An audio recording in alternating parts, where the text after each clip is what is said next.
गृहस्थ में रहते हैं और इतने साधक हैं, भगवान के सभी पहुंचे हुए हैं। भैया 10 बजे लगा, भैया पता है कि उनका तो व्रत रहता है 10 बजे, कैसे कौन खाएंगे? 10 बजे तक मौन धारण होते हैं, एक पानी तक नहीं पीते। ऐसे विभूति आज हमारे गांव में हमें आंसू देने के आनंद देने के लिए आए हैं। भैया जी भी महाराज गोस्वामी जी भी है, हमेशा इनका भागवत आज वहाँ कल वहाँ और वहाँ, और पैसा वाला आदमी भी है, पशु चिकित्सक भी है, सब तरह माने सामंजस्य करके अभी 18 तारीख से संगीत में भागवत कथा नवा पटरिया में है। तो समय ज्यादा न ले करके मैं महाराज जी से आग्रह करूंगा, ये महाराज जी उद्भव स्थिति समाज कामी प्रेस हानि सर्वश्रेय स्कलिन सिखाम न तो हम राम वल्लभाम, नहीं तो आदि मध्य अवसाना अमित प्रभाव वेद नहीं जाना, भव भव विभव पराभ होता है विश्व गृहिणी शोभस बिहारी। ऐसे माता सीता जो उद्भव स्थिति संहारकारी माने पाशगण पोषण और संहार करने वाली हैं, ऐसे माता सीता की पवित्र कथा हम सबको सुनाने की कृपा करेंगे।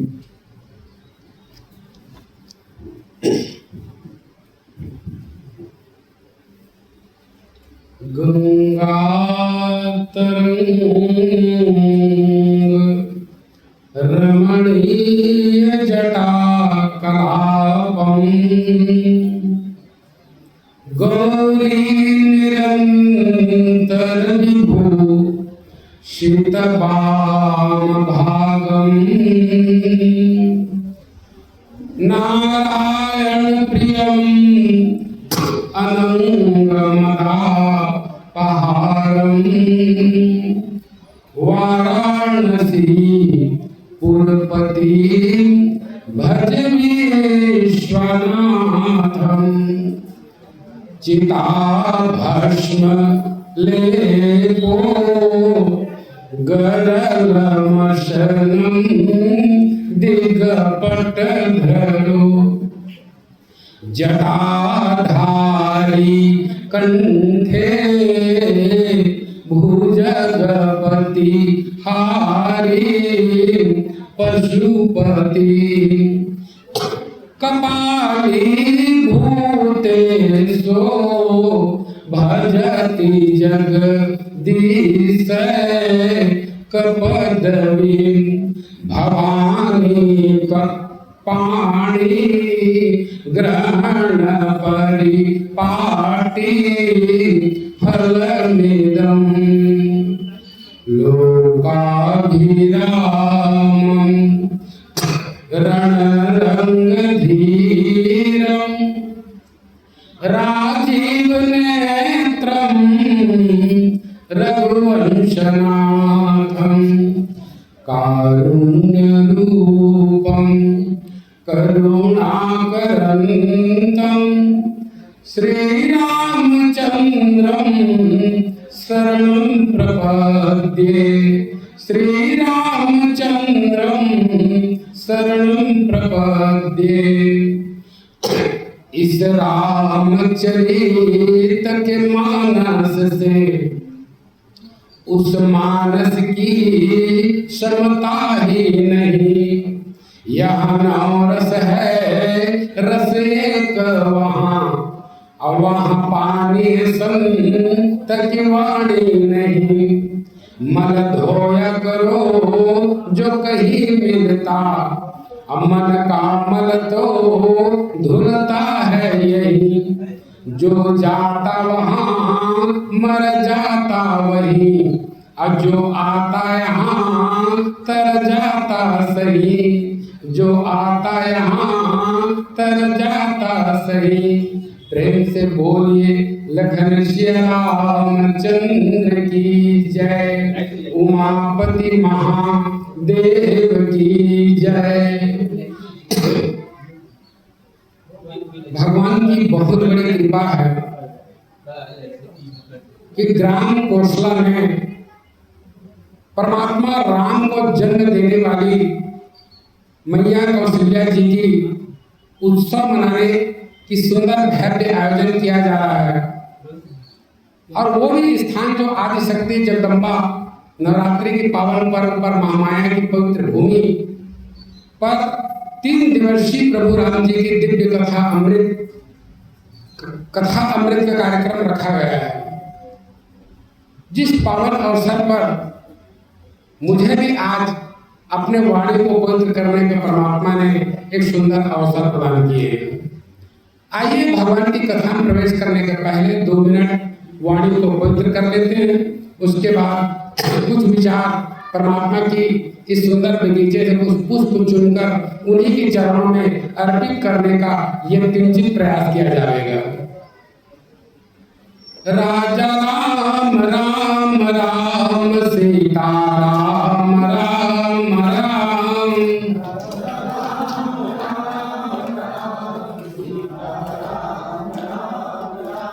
राजा राम राम राम सीता राम राम राम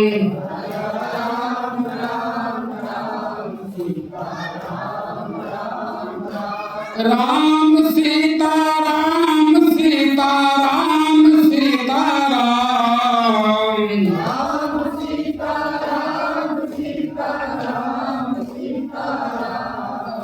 राम सीता राम सीता राम सीता राम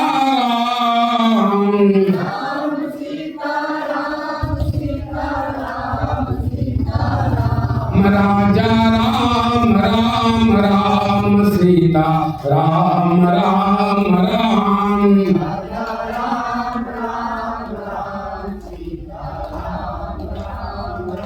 राजा राम राम राम सीता राम राम राम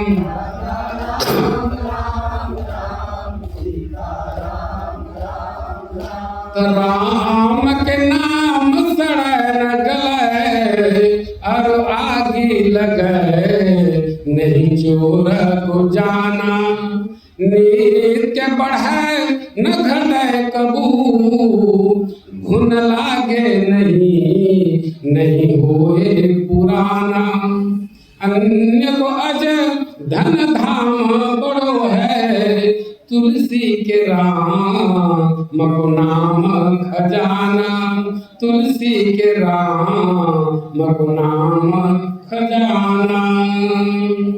परम पूज्य बड़े भैया श्री व्यास जी के लिए 1-2 शब्द बोलने पर मैं कथा में प्रवेश करूंगा। आपको कौन सा विशेषण दूं, कौन सा नाम ले पुकारूं मैं, हाथ में कौन सा दिया लेकर सूर्य की आरती उतारूं मैं। रूप का एहतराम करते हो, प्रेम का पैगाम देते हो, आपके शील और संयम को मेरी वाणी प्रणाम करती है, मेरी वाणी प्रणाम करती है। रामचरित मानस किसी ने आज तक देखा जाए हमारे देश में राम कथा बहुतों ने कही है।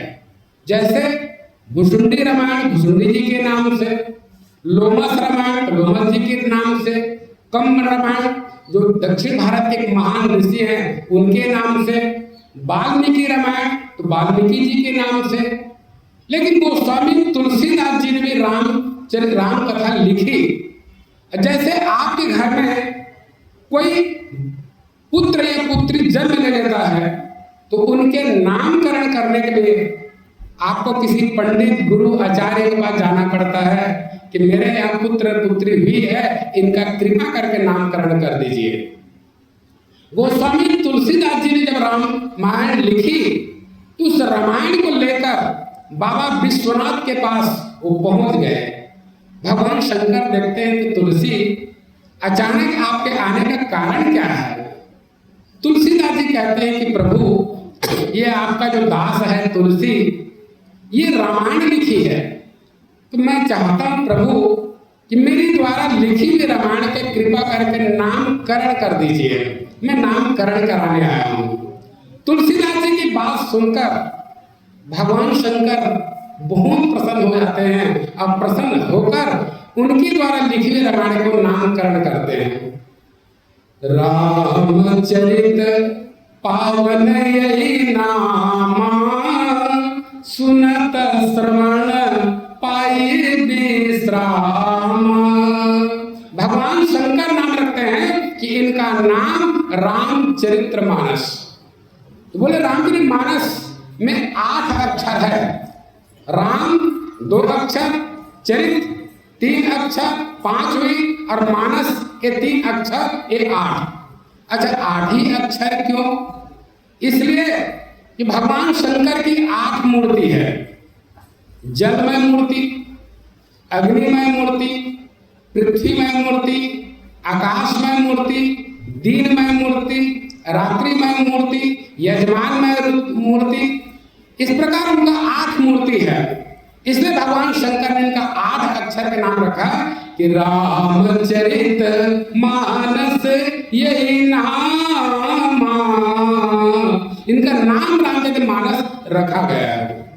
रामचरित मानस जो 8 अक्षर का रखने का कारण क्या है? बोले इसमें प्रभु के 8 ही चरित्र है। 8 चरित्रों का वर्णन किया गया है। जैसे कुछ चरित्र बताया गया कि इनका जो शिव चरित्र है, जैसे पूज्य श्री व्यास जी महाराज जी ने भी आपके बीच में सुनाए हैं, शिव चरित्र है। प्रभु की अवतार लीला है, प्रभु की बाल लीला है, प्रभु की विवाह लीला है, प्रभु की वन लीला है, प्रभु की वियोग लीला है, प्रभु की रण लीला है, प्रभु की राज लीला है। इस प्रकार ये जो 8 जो लीला है इसको रखन किया है। इसलिए गोस्वामी जी ने इनका नाम 8 अक्षर से रखते हैं। रामचरित मानस यही नाम, सुनत श्रवण पाइए विश्राम। इनका ये नाम रखते हैं। हमारे संतों ने इस विषय पर बहुत व्याख्या किए हैं, लेकिन इस पर मैं जाना नहीं चाहता। किसी ने पूछ लिया कि बाबा विश्वनाथ को राम शब्द प्रिय क्यों लगा? बिल्कुल कुछ और नहीं में राम नाम भी रख देते, राम ही शब्द क्यों? इसलिए राम शब्द रखा क्योंकि इसमें र के मतलब होता है रकार, उकार और मकार। इसमें 3 अक्षर है। तो निश्चित है कि आकार ब्रह्मा जी है, उकार विष्णु जी है और मकार महादेव है। तो एक बार राम कहने से ब्रह्मा विष्णु महेश ये तीनों का नमन और प्रणाम हो जाता है। इसलिए राम शब्द को उन्होंने चयन किया है।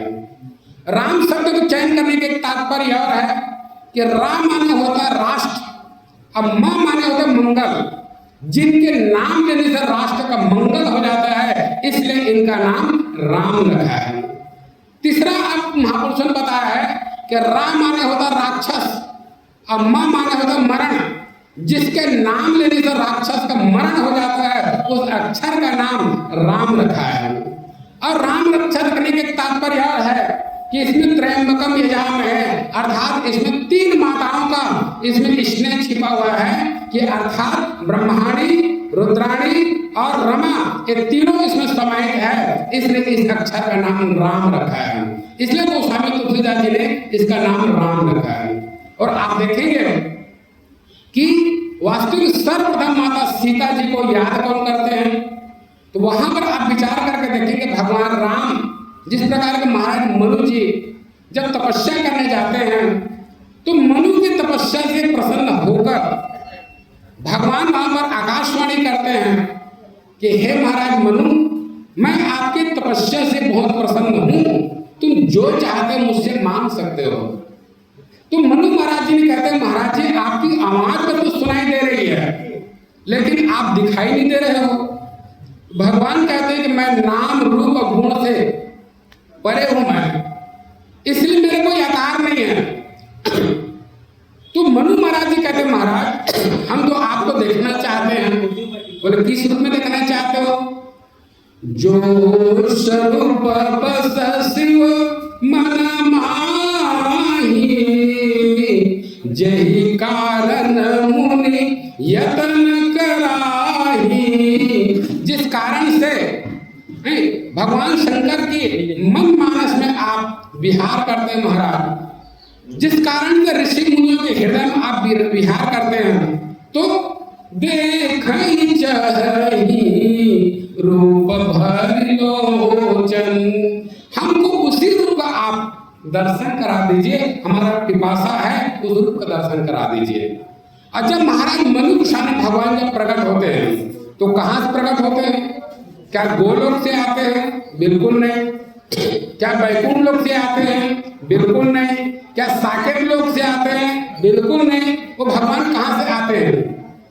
विश्ववास प्रगटे भगवान, वो भगवान जो विश्व व्यापक है, जिस बात को भगवान शंकर जी ने कह चुके हैं, हरि व्यापक सर्वत्र समाना, प्रेमति प्रगट होई मैं जाना। यो जो भगवान विश्व व्यापक है, अब प्रेम के वशीभूत होकर वह परमात्मा प्रकट हो जाता है। तो महाराज मनु को भगवान राम उनको दर्शन दिए कब? क्योंकि मनु को जो मार्ग है साधना मार्ग है, वो साधन किए, अब भगवान की उनको प्राप्ति हुई। लेकिन आप देखें कि भगवान को साधना से मिल गए, लेकिन वही भगवान बताना चाहते हैं कि मेरे बगल में जो खड़े हैं वो कौन है महाराज, जानते हो? बोले कौन है? तो आज महाराज मनु को भगवान परिचय दे रहे हैं।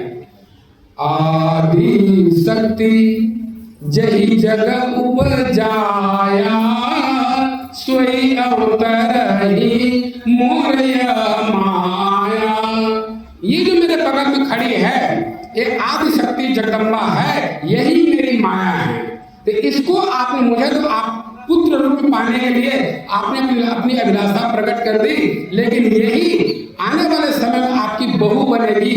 इस प्रकार को उन्होंने उनको बता दिए। ये माता जानकी जी के परिचय वहां पर महाराज मनु के समक्ष भगवान ने दे दिए। अब देखिए आप, भगवान राम पहली यात्रा करते हैं। वैसे रामजी महाराज भगवान राम की 3 यात्रा है। पहली यात्रा गुरु गृह गए पढ़न रघुराई, अल्प काल सब विद्या पाई। पहली यात्रा भगवान राम की गुरु वशिष्ठ जी की आश्रम में गए। क्यों गए? बोले विद्या प्राप्त करने के लिए, ज्ञान प्राप्त करने के लिए। इसलिए भगवान राम की पहली यात्रा है। दूसरी जो यात्रा है, मुनि विश्वामित्र जी हैं, उनके साथ भगवान राम की जो यात्रा है ये दूसरी यात्रा है। और आप विचार करके देखेंगे कि विदेह नगर में माता जानकी जी वहां प्रकट होती है। आपने बात कही उद्भव, तो माता जानकी की जो उद्भव है, प्रकट होना है, ये कहां पर? तो मिथिला में प्रकट होती हो। लेकिन कब प्रकट हुई? कि महाराज जनक जी ज्ञानी है, इसमें कोई संदेह नहीं, और वैरागी भी है, इसको संसार में कोई राग भी नहीं है। तो ज्ञान और वैराग्य तो है, लेकिन वहां भक्ति नहीं है, इसलिए भक्ति में सूखापन है वहां पर। जिस प्रकार श्रीमद् भागवत महापुराण में ज्ञान और वैराग्य वृद्ध हो जाते हैं और भक्ति जो होती नवनीति होती है, सुंदर होती है, इसलिए भक्ति को दुख रहता है कि मैं माँ हूं और मेरे दोनों बेटे वृद्ध हैं। लेकिन राम जी के मानस में देखा जाए ज्ञान और वैराग्य तो युवा है और भक्ति जन्म नहीं लिया है। यदि आपके जीवन में ज्ञान तो है और वैराग्य तो है, लेकिन बिना भक्ति के आपके जीवन में सूखापन है, तो करना क्या चाहिए? बोले महाराज, कहा जाता है कि यदि आप हल चलाओगे तो वर्षा होगी और यहाँ का सूखापन मिट जाएगा। तो महाराज जनक जी हल चलाते हैं, और निश्चित मान चलिए कि हल का जो अग्र भाग को शीत बोला जाता है, शीत बोला जाता है। और दूसरी चीज देखा जाए, हल को विवेक बोला गया, विवेक को, और घट को हृदय को घट बोला गया है। जब विचार रूपी हल आपके हृदय रूपी घट में जब टकराएगी तो भक्ति रूपी सीता प्रकट हो जाती है। इस प्रकार वहां भक्ति रूपी सीता की प्रकट होती, यही उद्भव है। इस प्रकार महाराज जनक जी को सीता जी की प्राप्ति वहां पर हो जाता है। लेकिन आप विचार करके देखें कि जिसके पास जिस प्रकार के महाराज दशरथ जी भगवान राम अपने आप को 2 रूप में विभक्त कर दिए हैं, यद्यपि दोनों एक है। गिरा रथ जल बीच सम, कहियत भिन्न भिन्न बंदो सीता राम पद जिनहि परम प्रिय खिन। ये आप देखें कि भगवान राम दशरथ जी है कौन? तो दशरथ जी है भक्त, और जनक जी है कौन? तो जनक जी है ज्ञानी। अब भक्त के घर में भक्त सीता के रूप में अवतार ले ले तो महत्व उतना नहीं है। अब ज्ञानी के घर में कहीं ज्ञानी कोई पहुंच जाए तो उतनी आदर सम्मान नहीं है। इसलिए भगवान विचार करते हैं भक्त के घर में मैं ज्ञान के रूप में अवतार लूंगा, अब ज्ञानी के घर में मैं भक्ति के रूप में अवतार लूंगा। इस प्रकार भगवान राम ने विचार किया। इस प्रकार एक ही जो ब्रह्म है, एक ही ईश्वर है, एक ही परमात्मा है, और अपने आप को दो रूप में विभक्त कर देते हैं। महाराज दशरथ जी के रूप में ज्ञान अखंड एक सीतावर, सीता जी के स्वामी के रूप में भगवान राम अखंड ज्ञान है, जो महाराज दशरथ जी के यहाँ बालक के रूप में जन्म लेते हैं। और महाराज जनक जी के यहाँ वो भक्ति के रूप में, सीता जी के रूप में वे वहां जन्म ले लेते हैं। और आप विचार करके देखेंगे ज्ञानी को साधन करना पड़ता है। साधन धाम मोक्ष कर द्वारा। निश्चित है कि विज्ञानी व्यक्ति को साधना करना पड़ता है, और साधना करते करते अंत में उनको मोक्ष को द्वार तक पहुंचना पड़ता है। ये अलग बात है दशरथ जी इतने रागी हैं, उनके जीवन में भक्ति तो है, सगुण उपासक मुक्ति न ले, सगुण की उपासना करने वाले मुक्ति और मोक्ष नहीं चाहते हैं।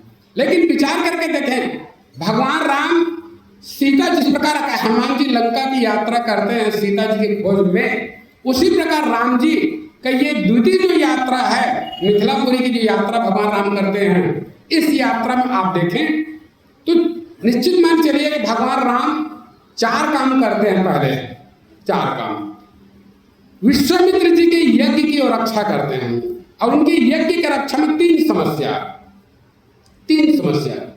कौन कौन सी? पहला ताड़का, दूसरा मारीच, और तीसरा सुबाहु। ये अलग बात की त्रेता युग में श्री विश्वामित्र जी जब यज्ञ करते हैं तो उनके यज्ञ में तीन विघ्न आती है। आप भी आज यज्ञ करके देखिए, आपके जीवन रूपी यज्ञ में, सत्कर्म रूपी यज्ञ में, भक्ति रूपी यज्ञ में जो भी आप यज्ञ करते हैं, इसमें निश्चित के तीन विघ्न आकर ही रहेगा। ये तीनों विघ्न आती है। कौन कौन सा? ताड़का माने होता है क्रोध, मारीच माने होता है लोभ, और सुबाहु माने होता है अहंकार। ये तीन दोष है। और आप विचार करके देखेंगे कि बाल्य अवस्था में क्रोध आता है, जवानी में लोभ आता है, और बुढ़ापा में अहंकार आता है।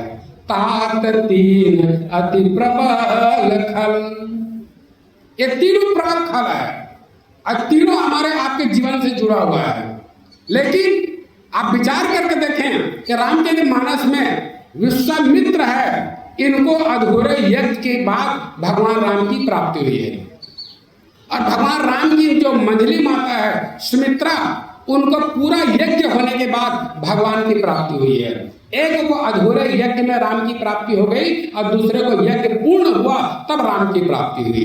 ये दोनों एक में मित्र है, एक में मित्र है। ये 10 विश्वामित्र जी महाराज।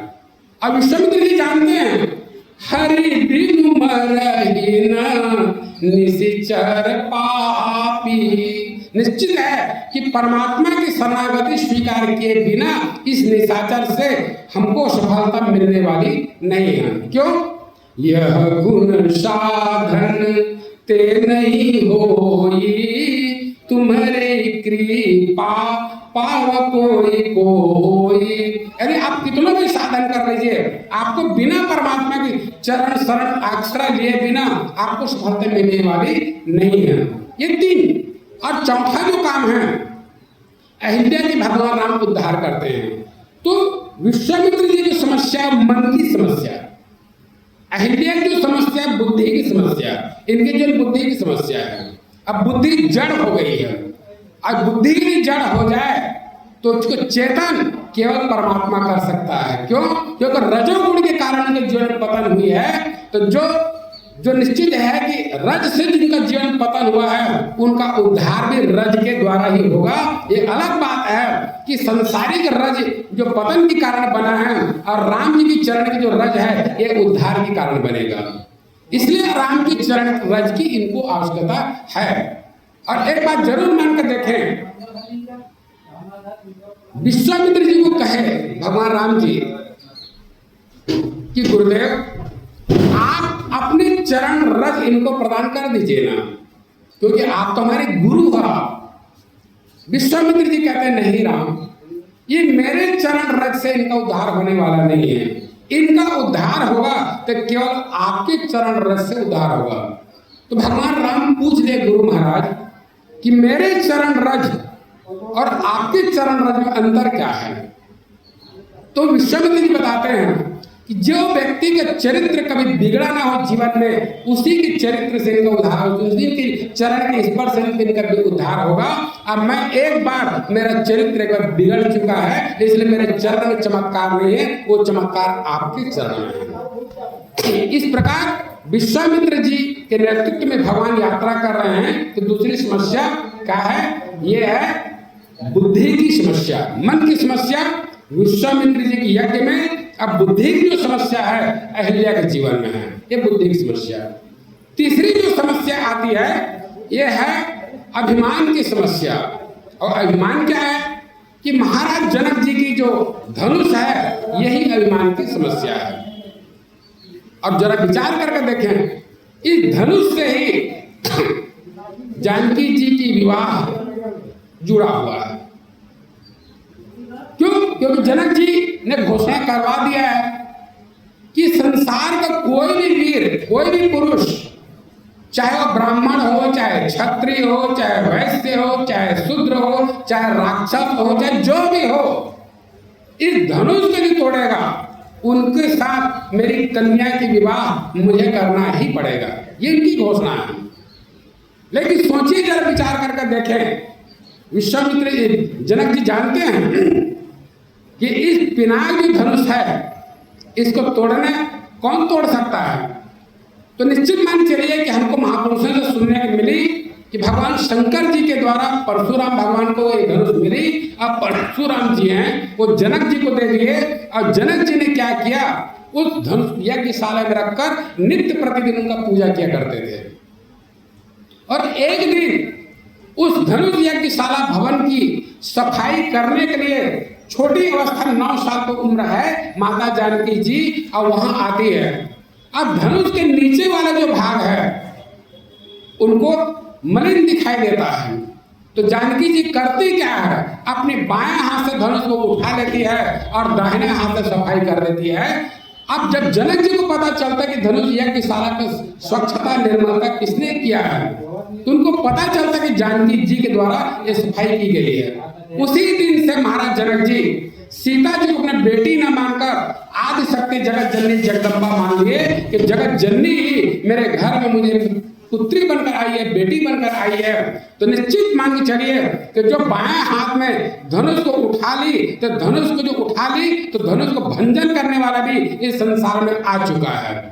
तो मुझे वर ढूंढने की जरूरत नहीं है, बल्कि कुछ ऐसा उपाय किया जाए कि वर स्वयं यही आ जाए। इस प्रकार धनुष को माध्यम बनाया। अब महाराज जनक जी ने सीता जी की विवाह को संपन्न करने के लिए धनुष को वो माध्यम बनाते हैं।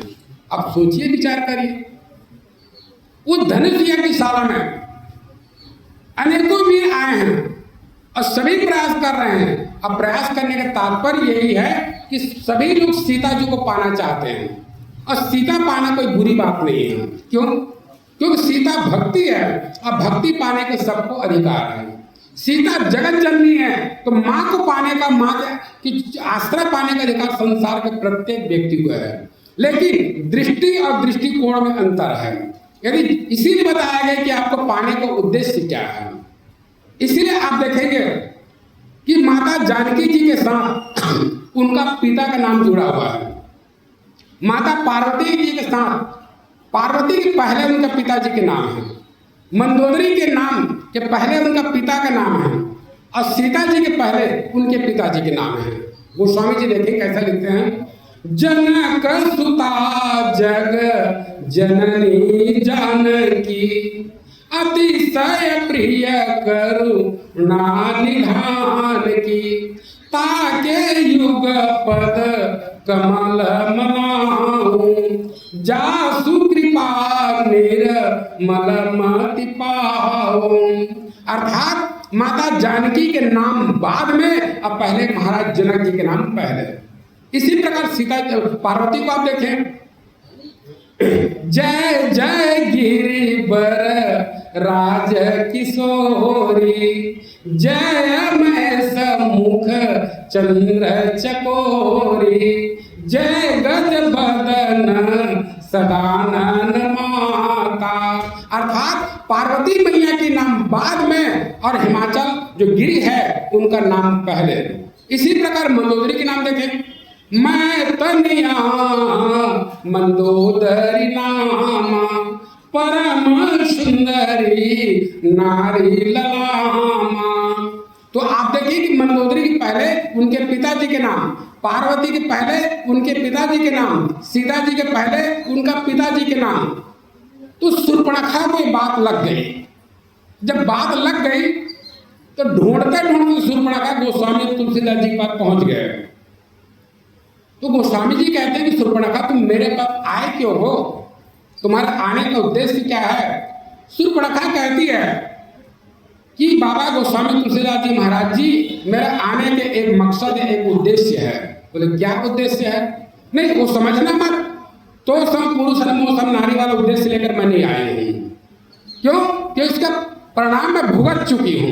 एक बार राम और लक्ष्मण का सामना हो चुका है तो इसका परिणाम भुगत चुकी हूँ मैं, इसलिए उस उद्देश्य से नहीं आई हूँ।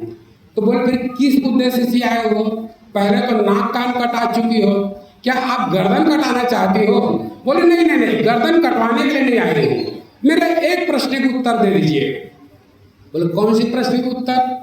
बोले सीता जी के नाम के पहले उनके पिता का नाम, पार्वती के नाम के पहले उनके पिता के नाम, मेरी भाभी मंदोदरी के नाम के पहले उनके पिता के नाम, लेकिन मेरे साथ मेरे भाई के नाम क्यों जोड़ दिया आप? मेरे पिता का नाम क्यों नहीं जोड़े? शूर्पणखा रावण के बली, दुष्ट हृदय दारुण जसनी।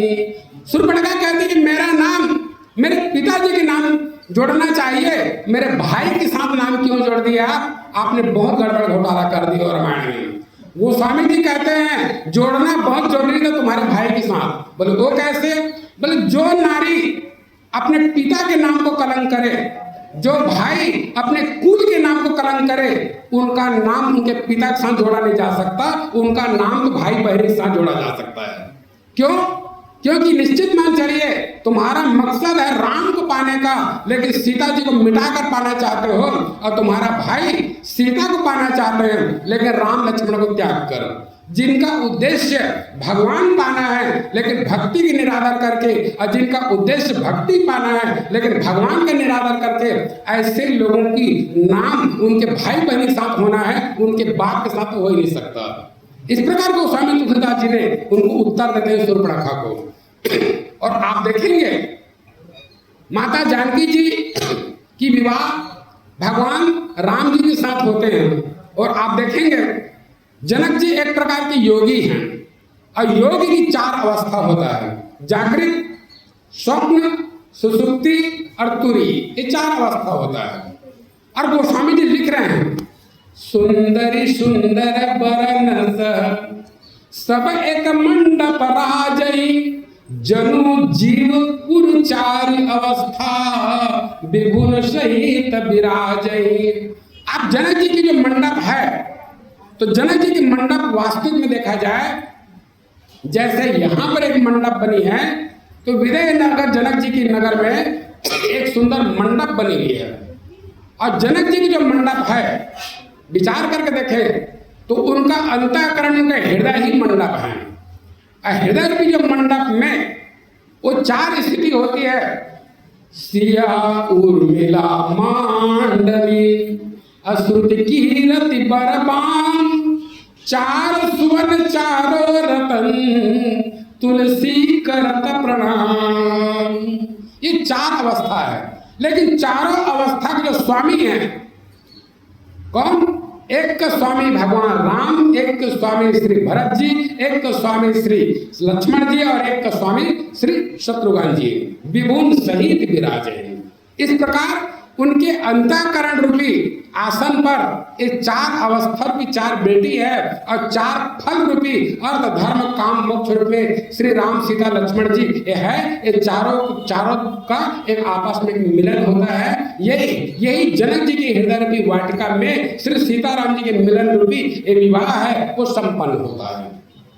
और आप देखेंगे माता जानकी विवाह होकर कहाँ आती है? अयोध्या आती है। उद्भव कहाँ है? तो मिथिला में। और स्थिति कहाँ है? तो अयोध्या में। अयोध्या में पहुंचती है तो गोस्वामी जी एक शब्द लिखते हैं। कौन से शब्द?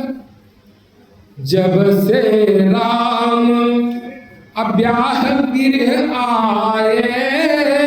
जब से राम जी विवाह करे घर में आए क्या हो रहा है? नित नव मंगल मोद बधाए। सामान्य रूप से आपके घर में जब बेटी की शादी होती है तो माता पिता को रोना पड़ता है। अब बेटा की जब शादी होता है तो क्या कहना, लॉटरी लग गया है, बेटा के साथ बहू आ गई है, रोज उत्सव मिल रहा है, रोज आनंद मिल रहा है, तो उसका आनंद के बारे में क्या कहना। लेकिन एक बात देखना कि आज इस व्यासपीठ से कुछ सूत्र मैं दे रहा हूं और इस सूत्र को यदि आप लोग थोड़ा विचार करेंगे तो आपके दाम्पत्य जीवन में किसी प्रकार की कला विपत्ति नहीं आने वाली है। और आप देखेंगे माता जानकी जब विवाह होकर जब अयोध्यापुरी पहुंचती है तो उनकी स्वागत करना है। जैसे हमारे परंपरा है जब बहू आती है तो मुंह देखना पड़ता है। और जब मुंह दिखाई होता है तो कोई अंगूठी देते हैं, कोई पायल देते हैं, कोई वस्त्र देते हैं, कोई रुपये देते हैं। इस प्रकार सभी लोग उस नववधू की सम्मान करते हैं। तो माता जानकी जी जब अयोध्यापुरी आती है तो पहले सम्मान किसको करना चाहिए? निश्चित है कि माता कौशल्या को करना चाहिए, क्योंकि राम की जो पत्नी है, राम की प्रिया है जानकी जी, इसलिए उनका स्वागत और उनका मुंह दिखाई का अधिकार पहले नंबर में कौशल्या जी की आती है। और जिस प्रकार के आपके गांव कौशल्यापुर है, कौशल्या जी के उत्सव मनाए जा रहे हैं, तो कौशल्या जी की उदारता आप देखें, बड़ी माता की उदारता देखें आप। बड़ी माता कौशल्या कहती है कि कैकेयी पहला सम्मान, पहला आदर, पहला मुंह दिखाई तुम करो सीता जी की। तुम स्वयं कहती थी ना कि मेरे राम के विवाह कब होगा, मेरी बहू कब आएगी, कब मैं आरती उतारूंगी, हमेशा आपके मन में लालसा बनी रहती थी। आज तुम्हारी अभिलाषा पूर्ण हो रही है। अब बड़ी जो माता है वो छोटी जो माता को अधिकार देती है कि सीता जी के मुंह दिखाई तुम पहले करो। और माता कैकेयी आती है राम जी की, सीता जी के मुंह दिखाई देखने के लिए।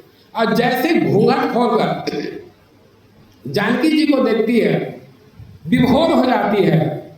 ऐसा सुंदर क्या कहना, और उनका नजर हटती नहीं है, आत्म आनंद में विभोर हो जाती है, नेत्र सजल हो जाती है माता कैकेयी की। बोले कि मैं मुंह दिखाने को मैं क्या दूं? तो कैकेयी के मन में विचार आता है कि मेरे पिताजी ने मेरे मैके के धन से मेरे लिए एक कनक भवन बनाया है और आज अपने बहू के मुंह दिखाई में मैं कनक भवन मैं सीता जी को देती हूँ। वो सीता जी को दे दी। अब जरा विचार करके देखें, अब मझली माता है सुमित्रा, इनकी पारी है कि सीता जी को मुंह दिखाई, और सुमित्रा आती है। अब विचार करने लग गई कि छोटी कैकेयी है, उसने कनक भवन दे दिया मुंह दिखाई में, और इनसे यदि बड़ी वस्तु दूं तब तो सम्मान की बात है, और इनसे मैं छोटी वस्तु दूं तो निश्चित की मझली माता की गरिमा नहीं रहेगी। अब मुझे क्या देना चाहिए सीता जी को मुंह दिखाई में? और जैसे सीता जी को मुंह देखने के बाद मुंह दिखाई देना है तो माता सुमित्रा तो समर्पित है, भक्ति है, उपासना है, उनके मन में विचार आता है। लक्ष्मण जी को बुलाते हैं, लक्ष्मण इधर आओ। और लक्ष्मण जी के हाथ पकड़कर माता जानकी जी के हाथ में पकड़ा देती है, बोलती है कि जानकी कि पता नहीं आप माँ कब बनोगी मैं नहीं जानती, लेकिन आज से मेरा लखन मेरा पुत्र नहीं है, आज से तुम्हारा बेटा है। इसीलिए लखन को भी बोल दिया, तात तुम्हार मातु दे पिता राम सब भांति सने। लक्ष्मण, मैं आज से ये सीता ही तुम्हारी माता है और राम ही तुम्हारे पिता है। इस प्रकार माता जानकी जी को मुंह दिखाई में माता सुमित्रा ने लक्ष्मण जी को सौंप दिया। अब माता कौशल्या की पारी आई देखने के लिए। कौशल्या जी सोच में पड़ गई।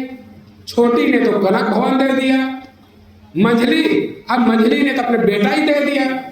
अब मैं इनको मुंह दिखाई में क्या दूं? क्योंकि राम को तो दे नहीं सकती। क्यों? क्योंकि राम जी का पाणी ग्रहण पहले ही हो चुका है, सीता जी के हाथ में पहले से आ चुका है। अब इनको मुझे देना क्या है? तो कौशल्या जी विचार करती है क्या देना है। अब कौशल्या जी आती है, घूंघट खोलती है और जानकी जी के मुखाग्नि को निहारती हो। और निहारने के बाद मन में विचार आता है कि मैं अपनी सीता को मैं क्या दूं और क्या देना है। अब विचार करते करते माता कौशल्या के मन में एक विचार प्रकट हो जाता है कि सीता, छोटी ने तुमको कनक भवन दिया है, मंझली ने अपना पुत्र दिया है और मैं तुमको अधिकार देती हूँ। क्यों? क्योंकि बहू को घर में सब कुछ मिल जाता है लेकिन सास अधिकार नहीं दे सकती है। लेकिन आज कौशल्या कहती है कि बेटी, आज से मैं अपना अधिकार तुम्हें तुमको देती हूँ। कोई भी चीज निर्णय लेने का अधिकार तुमको है, मेरे घर में कोई पक्षपात नहीं होगा। तो कौशल्या जी है माता सीता जी को अधिकार देती है। अब ये एक ने कनक भवन माने वस्तु दिया, लक्ष्मण माने संबंध दिया, और निश्चित है कि कौशल्या जी क्या देती? अधिकार देती है। अब इसके बाद भगवान राम आते हैं। अब भगवान राम आने के बाद कहते हैं सीता, मैं भी आज आपको कुछ देना चाहता हूं। सीता जी कहती, नाथ, आप मुझे क्या देना चाहते हैं? तो राम जी कहते हैं कि सीता, आज मैं जो दे रहा हूं उसको ध्यान से तुम सुनो कि आज मैं तुमको वचन देता हूं। बोले, क्या वचन देते हो प्रभु? कि मैं ये वचन देता हूं सीता कि मेरे जीवन में मेरी सीता के अतिरिक्त संसार की कोई भी नारी होगी वह सब मेरी माता कौशल्या के समान होगी। क्या नारी भाव मेरे जीवन में रहेगा तो मेरी सीता के प्रति रहेगा और किसी नारी के प्रति नहीं रहेगी। ये वचन मैं तुमको देता हूं। और निश्चित मान के चलिए कि जिसके ससुराल में बहू के चार सम्मान मिले, भवन मिल जाए, संबंध मिल जाए, अधिकार मिल जाए और वचन मिल जाए, तो वो जो बेटी होगी, वो जो बहू होगी, आपके परिवार को वो सम्मान देगी, वो कीर्ति देगी, वो आदर देगी, वो इज्जत देगी, जो दिग दिगंतर तक उस बहू की वजह से आपके नाम ख्याति प्राप्त करेगा। ये वहां पर सीता जी को प्राप्त होती है। और एक बात और देखेंगे, सीता जी जब अयोध्या आती है तो कुछ चमत्कार भी होता है। क्या क्या चमत्कार?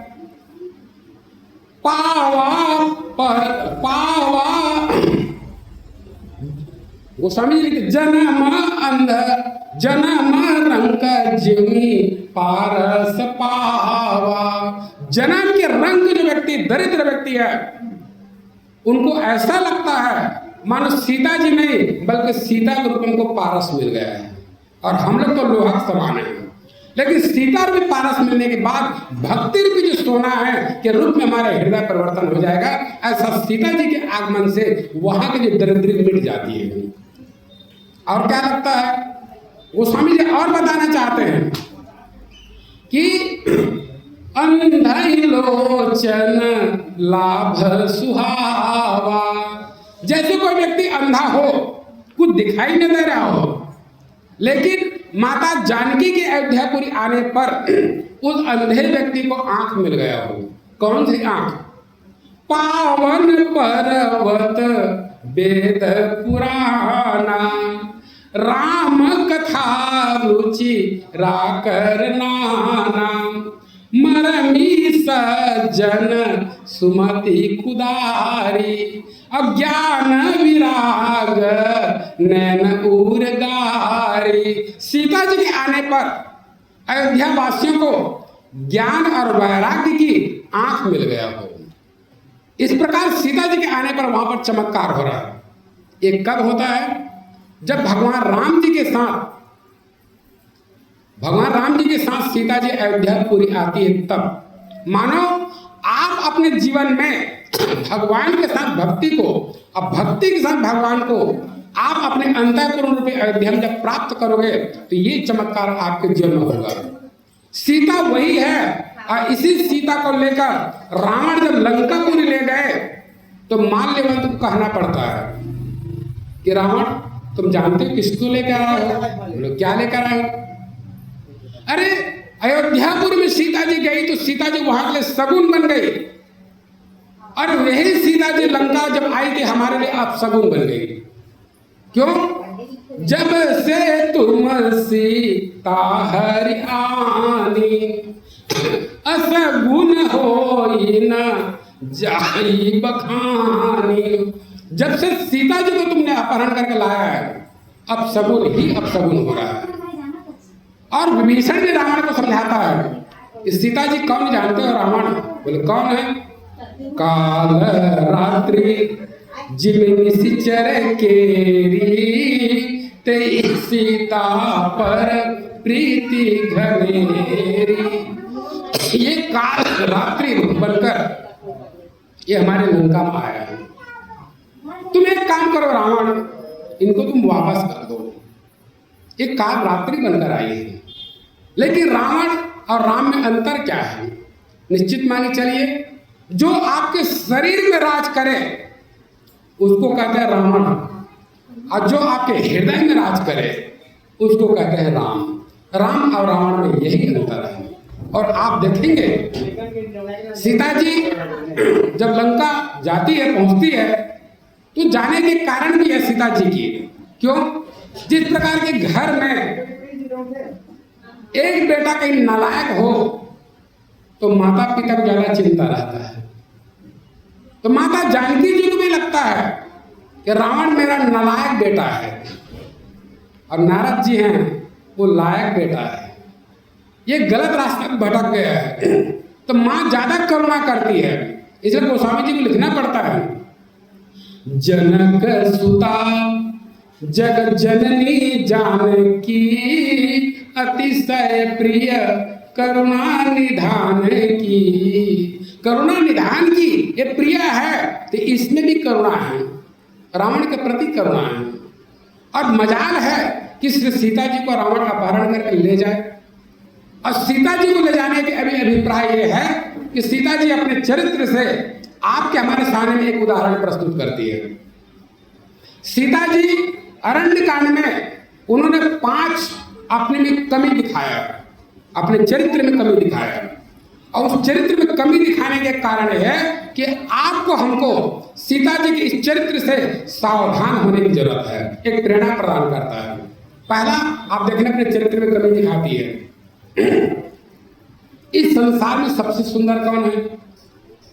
राम जी से सुंदर संसार में कोई दूसरा हो ही नहीं सकता। गोस्वामी जी लिखते हैं कि ये लिखते हैं गोस्वामी जी, देखत रूप चराचर मोहे। राम जी के रूप को देखकर चराचर संसार मोहित हो जाता है। इतनी सुंदर है मेरे राम, और राम से सुंदर संसार में कोई दूसरा हो ही नहीं सकता। अब भगवती सीता जी ने वचन दिया है कि प्रभु आपके अतिरिक्त मेरा नजर कहीं पर नहीं जाएगी। लेकिन आज जगदम्बा माता जानकी जी की नजर है राम से हटी और दुर्घटना घटी। क्या बोल रही है? यही मृग कर अति सुंदर छाला। ये जो मृग है इनका छाल है वो बड़े सुंदर लग रहे हैं। मृगा के ऊपर चले गए। अब गृहस्थी में देखा गया पति पत्नी के जीवन बड़े सुंदर ढंग से व्यतीत हो रहा है। पति मुश्किल से 200-300 रुपये कमा के लाते हैं, बेचारा घर गृहस्थी परिवार चला रहा है। अब पत्नी कहीं बोले कि मेरे लिए 5 तोले का सोने का आप हार ले आइए, तो बेचारा को क्या करना पड़ेगा? किसी न किसी मारीच के पीछे दौड़ना पड़ेगा। अब मारीच के पीछे में दौड़ने के चक्कर में राम जी सीता जी को खो दी। और निश्चित मान चलिए इससे एक सूत्र प्राप्त होता है, आप अपने जीवन में सीता को खोने का मतलब है सीता का एक परिचय और है। क्या? शांति सीता समानिता आत्मा रामो विराजते।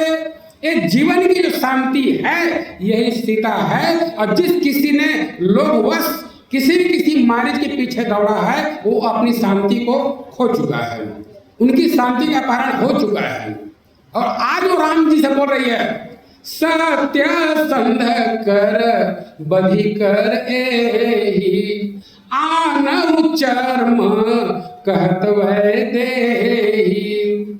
आप नहीं जानती माता, ये साक्षात परमात्मा है, विश्वम्भर है, ईश्वर है, और आप उससे क्या मंगा रहे हो? मृग चर्म मंगा रहे हो।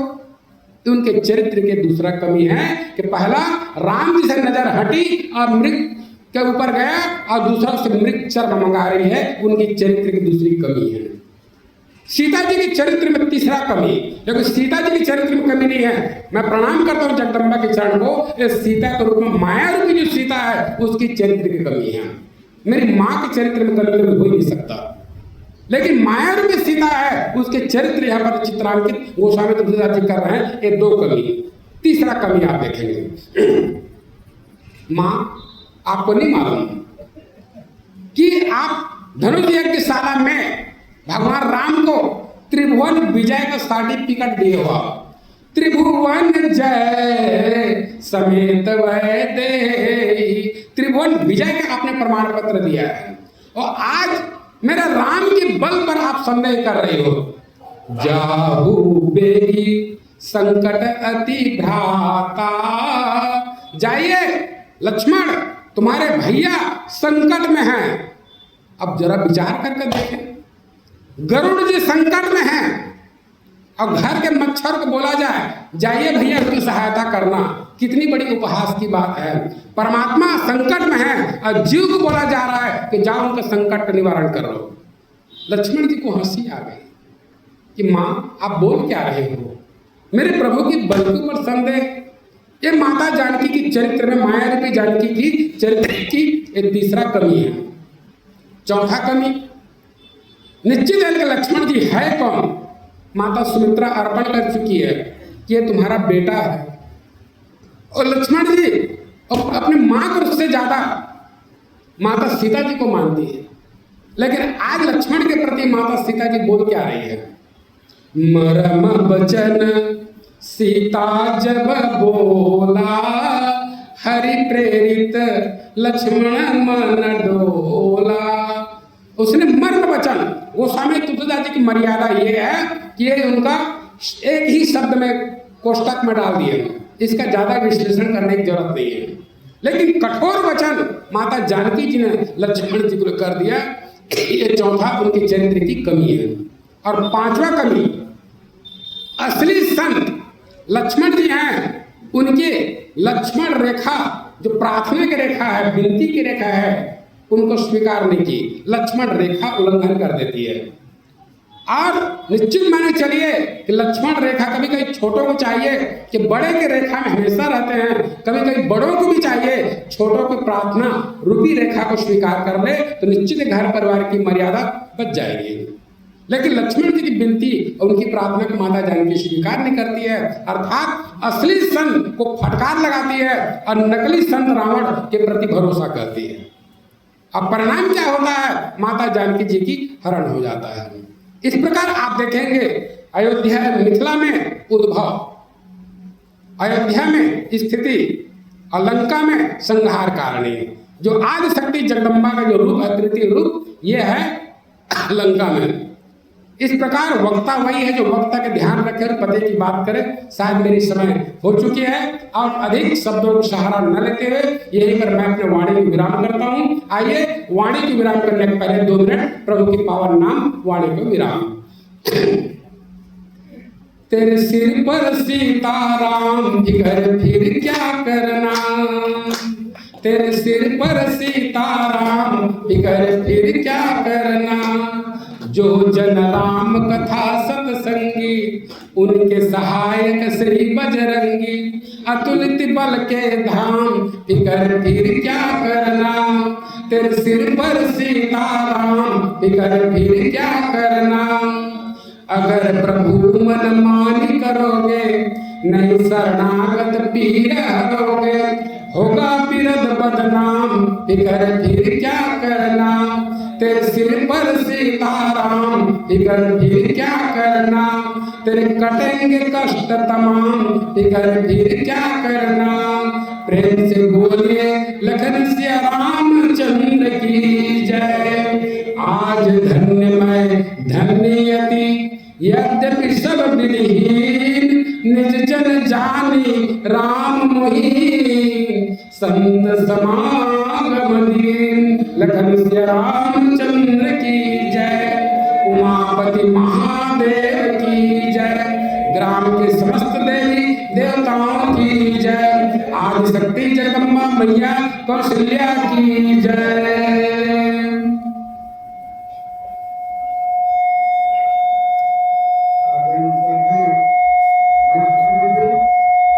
मैं आपके इस उपकार जो आपने हम सब ग्रामवासियों के प्रति किया है, इस उपकार का बदला मैं कैसे जो बोल रहा हूँ और कर रहा हूँ। प्रति उपकार करूँ का तोड़ा सर्व बहुत मन हो रहा है। मैं आपके सर्वमुख होने के काबिल नहीं हूँ।